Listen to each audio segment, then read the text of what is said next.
Assalamualaikum warahmatullahi wabarakatuh.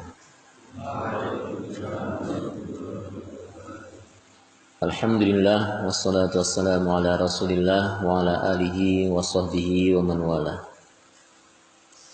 Kita buka Quran surat Al-An'am ayat 158. A'udzu billahi minasy syaithanir rajim.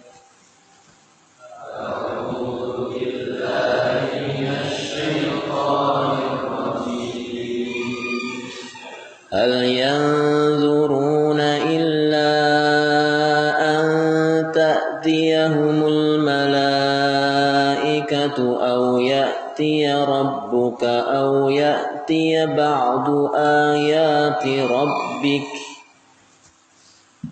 هل ينظرون إلا أن تأتيهم الملائكة أو يأتي ربك أو يأتي بعض آيات ربك يوم يأتي بعض آيات ربك لا ينفع نفسا إيمانها لم تكن آمنت من قبل أو كسبت في إيمانها خيرا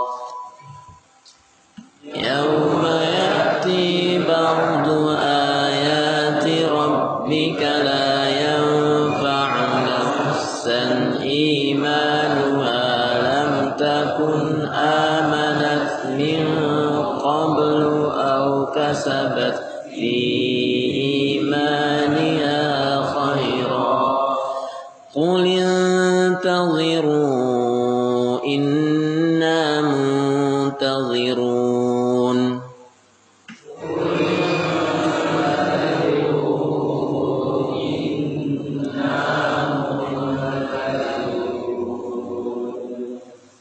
Yang mereka nanti-nanti tidak lain hanyalah kedatangan malaikat kepada mereka untuk mencabut nyawa mereka, atau kedatangan Tuhanmu, atau kedatangan sebagian tanda-tanda Tuhanmu. Pada hari datangnya sebagian tanda-tanda Tuhanmu tidak bermanfaat lagi iman seseorang bagi dirinya sendiri yang belum beriman sebelum itu, atau dia belum mengusahakan kebaikan dalam masa imannya. Katakanlah, tunggulah olehmu, sesungguhnya kami pun menunggu pula. Ayat ini menerangkan atas pembangkangan orang-orang musyrikin terhadap peringatan Rasulullah Shallallahu Alaihi Wasallam. Mereka sudah diajak untuk beriman, mereka diajak untuk meninggalkan segala kesyirikan dan kekafiran mereka, namun mereka justru menantang Nabi. Ya, justru mereka bukan hanya membangkang, tapi bahkan menantang. Tantangan mereka apa? Disebutkan dalam ayat ini, hal yang duruna illa an ta'tiyahumul malaikah. Mereka membangkang, mereka tidak mau taat karena mereka itu hanya menunggu kedatangan malaikat maut yang mencabut nyawa mereka. Maksudnya gini, ya kalau kami nggak beriman, coba aja kalau misalnya malaikat datang mencabut nyawa kami. Kalau kami tidak ikut dakwahmu, ya biar kami mati aja gitu. Biar malaikat mencabut nyawa kami. Jadi nantang mereka supaya dimatikan oleh Allah Subhanahu wa taala. Tentu ajal seseorang itu betul-betul di tangan Allah Subhanahu wa taala. Allah mau memanjangkan atau memendekkan umur seseorang, ya terserah dia. Bisa jadi ada orang yang ahli ibadah umurnya pendek, bisa jadi orang ahli maksiat umurnya panjang. Jadi nggak terkait dengan perbuatan orang itu seperti apa. Kalau sudah diketok, sudah ditakdirkan ajalnya seseorang itu umurnya 30, 40, 70, 100 tahun bahkan, ya sudah selesai. Maka ya, mereka orang-orang kafir ini seakan-akan mengaitkan antara keimanan dan kemaksiatan dengan ajal. Jadi mereka nantang. Ya tentu mereka semakin kufur kepada Allah karena apa? Karena mereka tidak dicabut nyawanya saat itu. Bisa jadi dipanjangkan umurnya karena maha sayangnya Allah kepada para hamba supaya mereka masih mau bertobat. Au ya'tiya rabbuka, atau mereka hanya menunggu datangnya Rabbmu. Datangnya Rabbmu artinya apa? Mereka nantang. Ya, kami kafir. Kalau kami kafir, supaya kami beriman, coba kapan Allah itu datang kepada kami? Ini nantang. Nantang Allah Subhanahu wa taala datang kepada mereka. Maksudnya datang kepada mereka apa? Ini ditafsirkan yaitu ya'tiya rabbuka, ini maksudnya datang siksanya Allah. Jadi mereka nantangnya begini. Ini kami nyembah berhala, ini kami ini kafir kepada Allah. Kalau memang betul-betul apa yang kami lakukan ini salah, ya coba siksanya Allah kayak apa? Mana siksanya Allah yang akan datang menyiksa kami? Jadi mereka nantang Allah. Kalaulah ini sebuah kemaksiatan, coba Allah turunkan azab. Ini orang jahiliyah itu kenapa disebut jahiliyah? Karena memang saking kebangetannya dalam menentang dakwahnya Rasulullah, sampai nantang supaya didatangkan siksa. Orang lain takut siksa, mereka malah nantang supaya disiksa. Au ya'tiya rabbuka, au ya'tiya ba'du ayati rabbik. Atau mereka juga menunggu kedatangan apa? Sebagian tanda-tanda Rabbmu. Apa maksudnya di sini? Ditafsirkan maksudnya adalah sebagian tanda-tanda terjadinya hari kiamat. Jadi mereka nantangnya, kalau memang ini salah, kalau ini memang kufur, coba mana tanda kiamat? Dan dimaksudkan di sini di antara tanda hari kiamat yang dimaksud adalah terbitnya matahari dari barat. Ibaratnya begini, Muhammad, kami ini maksiat, kami ini kafir, coba kapan datang matahari terbit dari barat? Kapan terjadinya? Kalau emang kamu itu seorang nabi, coba matahari terbitkan dari barat, begitu ya. Bahasa mudahnya seperti itu. Jadi mereka menantang supaya ditunjukkan di antara tanda-tanda terjadinya hari kiamat. Maka Allah Subhanahu wa taala menjawab, yauma ya'ti ba'du ayati rabbika la yanfa'u nafsan imanuha lam takun amanat min qabl. Artinya, kalau hari kiamat itu datang, kalau betul-betul mereka itu siap dengan kejadian hari kiamat, kalau sampai hari kiamat, tanda-tanda hari kiamat datang, di mana matahari terbit dari barat, di mana nanti ada dabah, ya, binatang besar yang bisa berbicara kepada mereka. Ini salah satu dari tanda-tanda besar dari kejadian datangnya hari kiamat. Kalau sampai tanda-tanda itu sampai sudah tampak, la yanfa'u nafsan imanuha, tidak ada lagi manfaat seseorang dengan keimanannya. Lam takun amanat, kalau sebelumnya dia nggak beriman. Kenapa? Karena disebutkan nanti kalau hari kiamat itu sudah datang, nanti kalau tanda-tanda besar dari hari kiamat itu sudah terjadi, jadi hari kiamat itu akan terjadi dengan dua tanda, tanda besar dan tanda kecil. Ya, kalau tanda kecil seperti kematian Rasulullah, ya, itu salah satu tanda kecil. Jadi kalau tanda besar itu diantaranya adalah matahari terbit dari barat. Kemudian ada binatang besar yang bisa bicara kepada manusia. Nah ini. Ada juga nanti turunnya Nabi Isa, terbunuhnya Dajjal oleh Nabi Isa, itu tanda-tanda besar. Kalau tanda-tanda besar itu sudah datang, sudah terjadi, sudah tampak, dan kemudian terjadinya hari kiamat, kata Allah apa?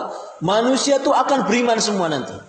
Disebutkan nanti orang semuanya beriman kepada Allah, tidak ada lagi yang mau maksiat kepada Allah. Tapi apa yang dikatakan oleh Allah, la yanfa'u nafsan imanuha lam takun amanat. Tidak ada gunanya mereka beriman.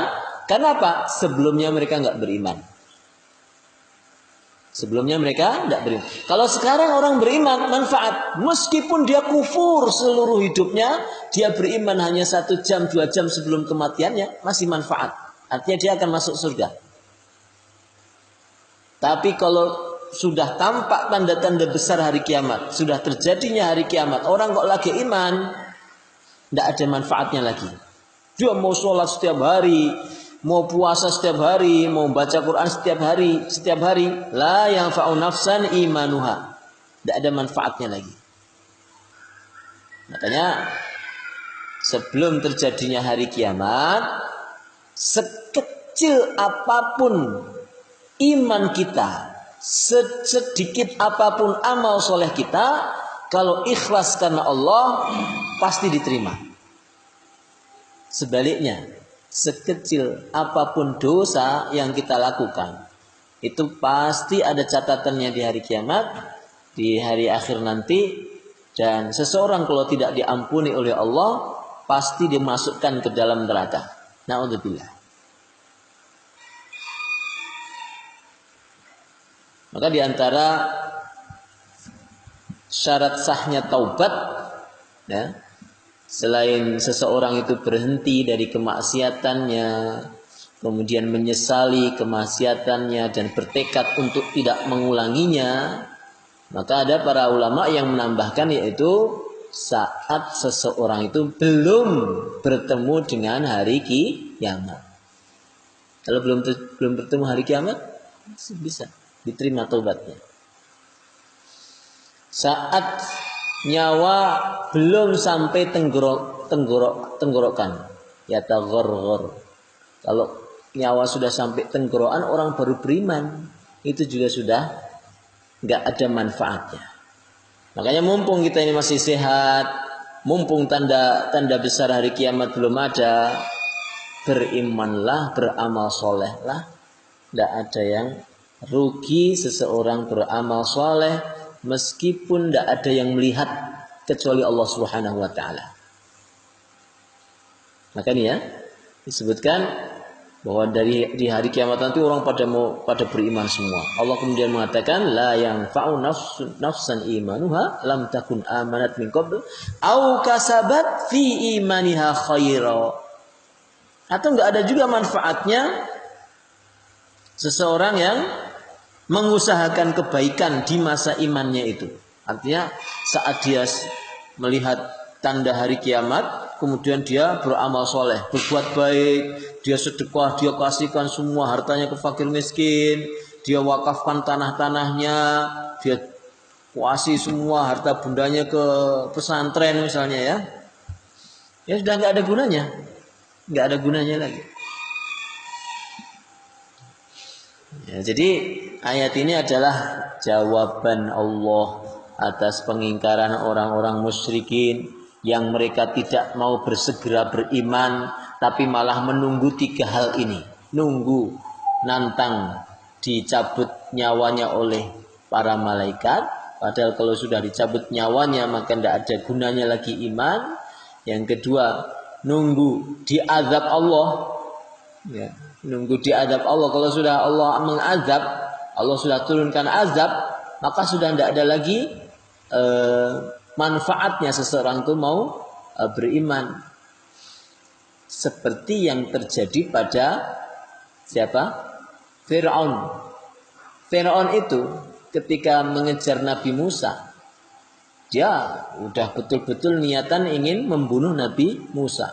Dikejar sampai tepi Laut Merah, kemudian sampai Laut Merah, kemudian Nabi Musa bisa menyeberang Laut Merah, ya, melalui kuasa Allah Subhanahu wa taala dibuatkanlah jalan yang bisa melintasi Laut Merah. Setelah sampai di ujung, Fir'aun dan bala tentaranya mengejar dan kemudian sampai tengah-tengah Laut Merah. Allah kemudian tutup jalan yang dia lalui, jalan yang mereka lalui, dan kemudian Allah tenggelamkan Fir'aun. Fir'aun itu sebelum mati, sebelum tenggelam di Laut Merah, beriman. Saya beriman dengan Robnya Musa. Dia mengatakan gitu. Saya beriman kepada Allah. Sebelum mati dia mengatakan, tapi apa? Tidak ada manfaatnya sudah. Ketika azab sudah turun, ketika nyawa sudah di ujung tenggorokan, maka tidak ada manfaatnya beriman. Nah ini, jadi Allah menjawab tantangan orang-orang kafir ini yang cuma nunggu mau mati baru mau beriman, nunggu disiksa baru mau beriman, dan yang terakhir nunggu kalau sudah terjadi hari kiamat baru mau beriman. Maka dikatakan semua imannya tidak ada manfaatnya. Maka katakan hai Muhammad kepada orang-orang itu, intaziru, ya sudah silahkan tunggu. Kalau nggak mau beriman sekarang, ya silahkan tunggu. Silahkan tunggu 3 hal itu. Inna muntadzirun, kami pun nunggu. Kami pun nunggu, kata Allah. Ya Allah perintahkan kepada Nabi Muhammad untuk mengatakan inna muntadzirun, semua kita nunggu. Ya betul kan? Semua kita nunggu terjadinya kematian. Maka ikhwan rahimakumullah, kalau mau disederhanakan, ya hidup kita ini kan cuma nunggu aja. Kita pagi kayak gini nunggu terbitnya matahari, nanti sudah terbit matahari nunggu siang, sore, malam, balik lagi pagi ini, gini aja. Kan nggak pernah itu meleset atau error 1 hari terus jadi 25 jam, enggak, 24 jam terus. Nunggu sesuatu yang terus berulang. Ya enggak? Tahu-tahu, coba kalian dulu imut-imut kan? Sekarang gimana? Amit-amit. Dulu lucu-lucu, unyu-unyu kan? Sekarang sudah berkumis, sudah berjenggot, sudah berbulu. Bulu atas, bulu samping kanan. Ya, enggak terasa. Hidup ini cuma nunggu. Tahu-tahu gede, tahu-tahu tua, tahu-tahu nikah, tahu-tahu punya anak, tahu-tahu tewas. Demikianlah. Maka rugilah seseorang yang tidak memanfaatkan masa menunggunya untuk berbekal. Coba. Semua orang akan menuju kepada garis finish kematiannya, tapi antara satu dengan yang lain berbeda. Yang satu berbekal karena dia paham betul setelah kematiannya ada perjalanan yang lebih menyulitkan bernama perjalanan akhirat. Yang satu menghabiskan masa nunggunya untuk santai-santai, untuk kemaksiatan. Pagi nunggu sore, sore nunggu pagi, tidak nambah amal, naudzubillah malah nambah dosa. Maka disebutkan manusia itu pada 3 kondisi. 1, orang yang beruntung, yaitu yang hari ini lebih baik daripada hari kemarin. Masa nunggunya dia tambah iman, tambah ketaatan. Selalu introspeksi, muhasabah, ini tahun sudah mau selesai. Saya tahun ini melakukan apa? Amal soleh saya seberapa? Dosa-dosa saya seberapa? Muhasabah terus. Dia bertekad tahun depan, tahun 1446 harus lebih baik. Maka ini orang yang beruntung. Makin tua, makin banyak amal yang dia kumpulkan. Yang kedua, orang yang rugi. Yaitu apa? Yang hari ini sama seperti hari kemarin. Tidak nambah. Tambah umur tapi amalnya tetap.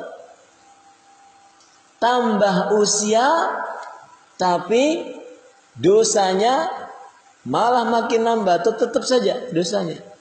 Nggak berkurang karena tidak mau beristighfar. Ini orang yang rugi, dikasih kesempatan Allah, perpanjangan umur, perpanjangan waktu dia untuk berbekal, tapi ibaratnya dia nggak tumbuh. Kira-kira nih kalau ada kita punya pohon, udah disiram setiap hari, dikasih pupuk setiap hari, nggak nambah-nambah, daunnya cuma satu aja misalnya, nggak berbuah-buah, nggak ada bunganya, ya. Kemudian batangnya atau dahannya itu makin tua keriput, nggak enak dilihat, makin tua saja. Kira-kira gimana pohon seperti itu? Ya tebang ya. Karena rugi orang yang memeliharanya. Udah ngasih pupuk, udah ngasih air, udah ngasih mungkin obat-obatan, tapi dia nggak menghasilkan buah, ya rugi.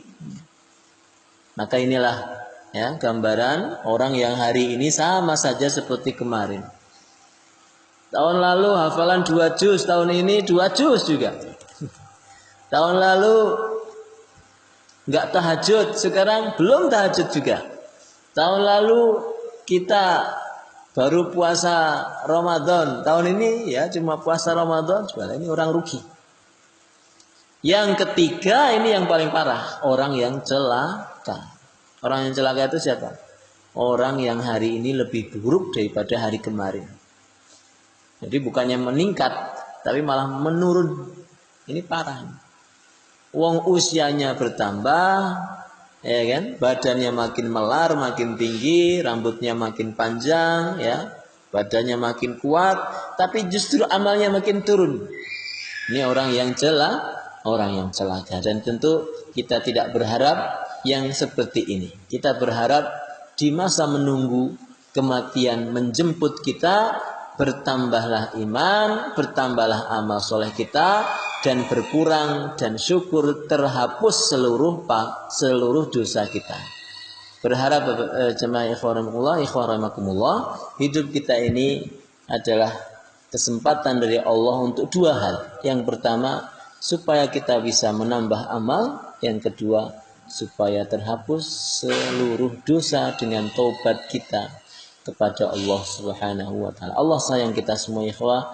Allah masih memberikan kita umur karena memberikan 2 kesempatan ini. Maksimalkan, gunakan semua umur, waktu, tenaga, biaya, titipan nikmat Allah kepada kita semua ini untuk ketaatan kepadanya. Dan kalau pernah satu waktu kita terpeleset dalam sebuah dosa, maka sesali, berhenti dan bertekad untuk tidak mengulangi. Bersihkan lembaran buruk kita, lembaran hitam kita dengan lembaran baru, lembaran putih, yang maksudnya adalah kita perbaiki amal-amal yang baik yang diajarkan oleh Rasulullah Shallallahu Alaihi Wasallam. Demikian ikhwan, semoga ada manfaatnya. Da'wana sallallahu ala nabiyina Muhammadin wa ala alihi wa sahbihi ajma'in. Assalamualaikum warahmatullahi wabarakatuh.